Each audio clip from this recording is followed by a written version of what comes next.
볼타 전지, 다니엘 전지, 갈바니 전지란?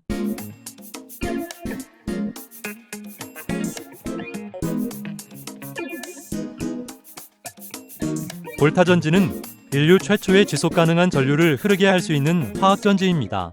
볼타 전지는 1800년 이탈리아 과학자 알렉산드로 볼타에 의해 발명되었습니다. 볼타 전지는 음극의 아연, 양극의 고리를 사용하였고 전해질로는 물근원산을 사용했습니다.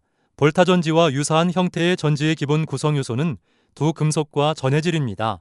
두 금속의 이온화 경향 차이 전이차를 이용하여 자발적인 산화와 환원 반응을 일으킵니다. 그러므로 전극에 이용되는 두 금속은 이온화 경향이 확실히 차이가 나야 합니다.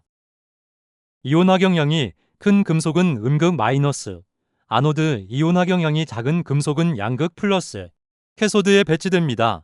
이온화 경향이 크다는 것은 전자를 쉽게 잃고 양이온이 되기 쉬운 성질을 의미합니다.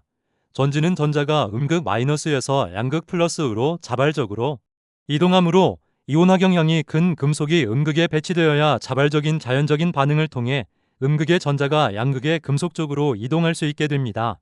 이 경우 일반적인 두 금속의 구성은 이온화 경향이 큰 아연을 음극, 이온화 경향이 작은 구리를 양극에 배치하는 것입니다. 이렇게 두 금속을 배치하더라도 전해질이 없다면 전자와 전류는 당장이라도 서로 통할 수 없습니다.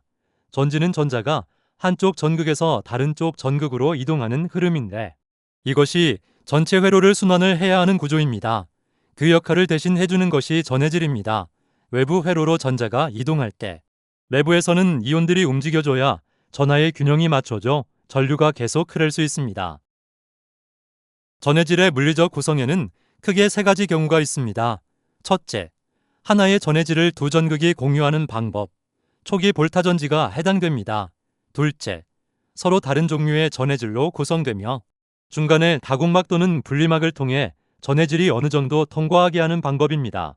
초기 다니엘 전지, 현재의 알칼리 건전지나 망가니즈 건전지가 이러한 형태입니다. 셋째, 서로 다른 전해질을 아예 물리적으로 분리시키고 그 대신 염다리를 설치하는 방법입니다. 실험실에서 선호되는 방식입니다. 이처럼 화학전지는 전자가 외부 회로를 통해 이동하고 전해질 안에서는 양이온과 음이온이 전극 사이를 왔다 갔다 하면서 전하의 균형을 맞춰주는 순환 시스템입니다. 초기의 볼타 전지는 하나의 같은 전해질을 공유하였습니다. 이것은 레몬 전지와 같은 과일 전지와 유사합니다.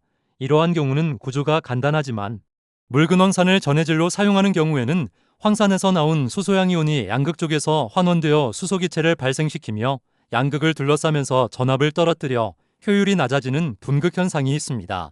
이것은 소금물을 전해질로 사용해도 마찬가지입니다.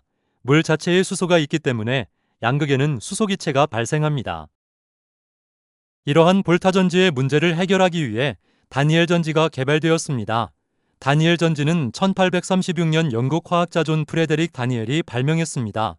볼타 전지는 전압이 너무 빨리 떨어져 사용이 힘들었습니다. 다니엘 전지는 두 전극에 서로 다른 전해질을 사용하며 전해질의 차단과 이온의 흐름을 위해 중간에 다공성막 분리막이 설치되었습니다. 아연 음극에는 전해질로 황산아연 수용액, 구리 양극에는 전해질로 황산구리 수용액을 각각 사용합니다. 아연 음극의 수용액에는 아연 전극에서 전자를 잃고 녹아나와 산화된 아연양이온이 과잉되며 구리 양극의 수용액에는 황산구리 수용액에서 구리양이온이 전자를 얻고 환원되므로 황산음이온이 과잉됩니다. 다공성막은 전해질 내 음이온인 황산음이온을 아연양이온 쪽으로 이동시켜서 양쪽 전해질 수용액을 이온 과잉이 아닌 중성 상태로 만들어주어 분극 현상을 막아줍니다. 볼타 전지는 초기의 전지 형태이며 이를 개량한 것이 다니엘 전지입니다. 이 모두를 포괄해서 갈바니 전지라고 합니다.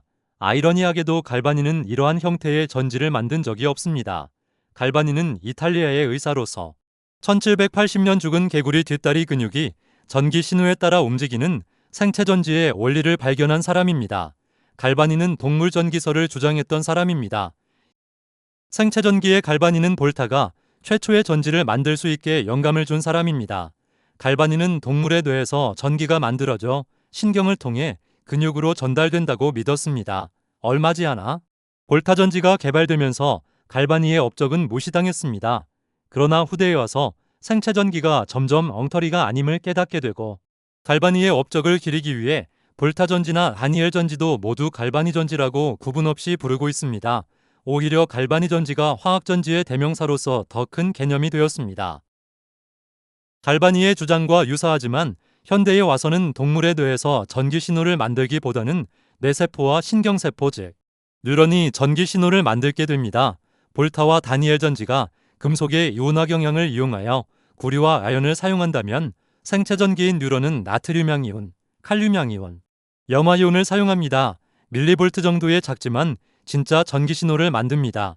어떻게 보면 갈바니의 주장은 시대를 앞서갔던 것입니다.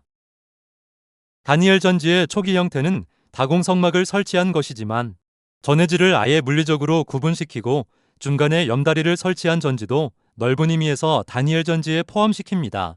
염다리는 전해질이 다공성막처럼 직접 이동하는 것이 아니라 유리관 형태의 염다리 자체에 특정 전해질이 채워져 있습니다. 그래야 제 역할을 할 수 있습니다. 가장 많이 사용되는 전해질은 염화칼륨이나 질산칼륨이 있고 용액이 쏟아지지 않도록 칸천과 같은 젤리 형태로 되어 있습니다. 다공성막 대신에 염화칼륨으로 채워진 염다리가 설치된 다니엘 전지에서는 음극의 경우 아연 쪽으로 염다리의 염화음 이온이 이동하여 전해질에 쌓인 아연양 이온을 중화시킵니다. 양극의 경우 구리 쪽으로 염다리의 칼륨양 이온이 이동하여 전해질에 쌓인 황산음 이온을 중화시킵니다.